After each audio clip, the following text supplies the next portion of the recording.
سلام، حالت چطوره؟ بعد از 2 سال و نیم این اولین ویدئویی که دارم توی این کانال میذارم. این یکی از قدیمی ترین و در واقع اولین کانال یوتیوب منه که سالها توش دیگه هیچ محتوایی گذاشته نشده. بعد از مدت ها اومدم اسم کانال رو تغییر دادم، گذاشتمش بدون ژست، چرا که قراره بدون ژست و اد و اتباع و توی فضای کاملا صمیمانه و دوستانه بشینیم و در مورد مسائل مختلف هم غیبت کنیم، هم حرف بزنیم، هم تحلیل داشته باشیم. چون این کانال قبلا فعال بوده، خیلیاتون خوب منو میشناسین. من پگاهم و چند سالی هستش که دارم تولید محتوا میکنم توی فضای مجازی، تو هیت‌های مختلف دارم یه ناخونکی به هر کاری میزنم. بخش اصلی فعالیت‌های من از ابتدا معطوف شده به حواشی رقص توی کانال یوتیوبی و پیج اینستاگرامی و کانال تلگرامی پگی فکت که به هر موضوعی که مربوط به رقص و این هنر زیبا باشه واکنش نشون میدم، در مورد اخبارش،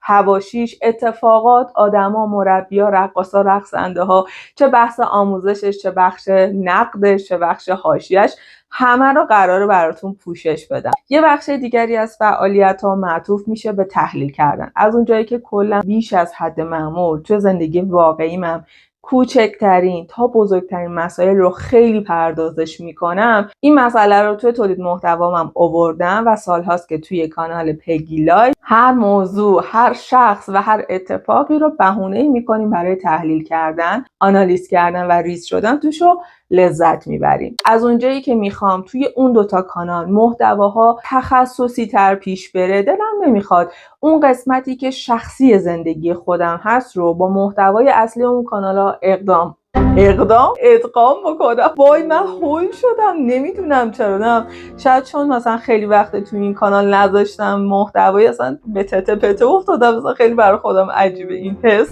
توی پگی لایف تقریبا یک سال خورده پیش من در مورد مسائل شخصیم زیاد صحبت کردم. اونجا یه پلیلیست داریم به اسم پلیلیست شخصی، در مورد مثلا خاطرات گذشته، تجربیات گذشته یا حتی کوچکترین موضوعاتی که تحت تاثیرش قرار گرفتم اومدم باهاتون درد و دل کردم، حرف زدم. از اونجایی که عاشق رستوران رفتن و کافه رفتنم، ما ولاگای رستوران گردی و کافه گردی داشتیم، تو مسافرت‌ها همراه هم بودیم. اما میگم از اونجایی که دلم خواست فعالیتم تو اون کانال معطوف به محتوای اصلیشون باشه و مخاطبایی که تو این چند سال اخیر بهم اضافه شدن ممکنه خیلی براشون جذاب نباشه که مثلا از زندگی شخصی من یا سرگرمیای من یا تفکرات من با خبر بشن، رو همین حساب این کانال رو دوباره فعال کردم تا یه بهونه قشنگی باشه برای صحبت کردن با شما خوشگلا.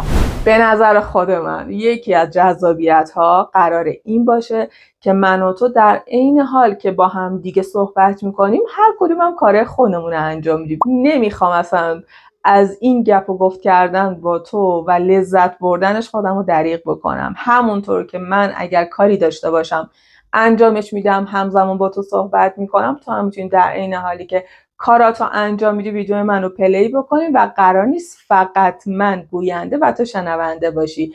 به مرور زمان هر چقدر جلو بریم جامون کم کم عوض میشه و قرار تو هم اگر تجربه خاطری در مورد هر موضوعی داری با من مطرح بکنی و ما با هم دیگه این کانال رو پیش ببریم. میدونید من تک فرزندم و کاملا آدم برونگرایی هستم و به خاطر تولید محتوا و نوع شغلی که دارم مجبورم تایم زیادی رو توی خونه بگذرونم. پس نیاز دارم که مغز خودم رو خالی بکنم. کی بهتر از تو؟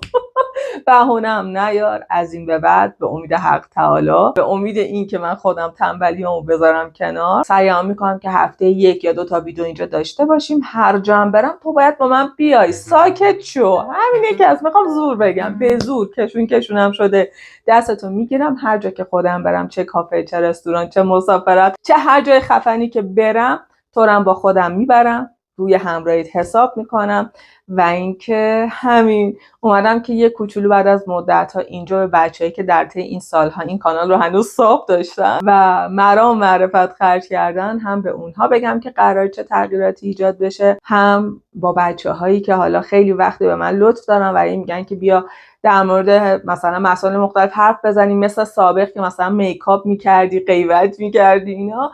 خواستم بگم که ایشالله این روند ادامه دار خواهد بود. میدونید که من یک خردادی 100 نودیم، ولی با لایک و حمایت و انگیزه های قشنگی که به من میدین من رو مستدام بکنید در این راه که من یهو مودم وسط راه عوض نشه. البته که خودم هم از همصحبتی با شما خیلی لذت میبرم.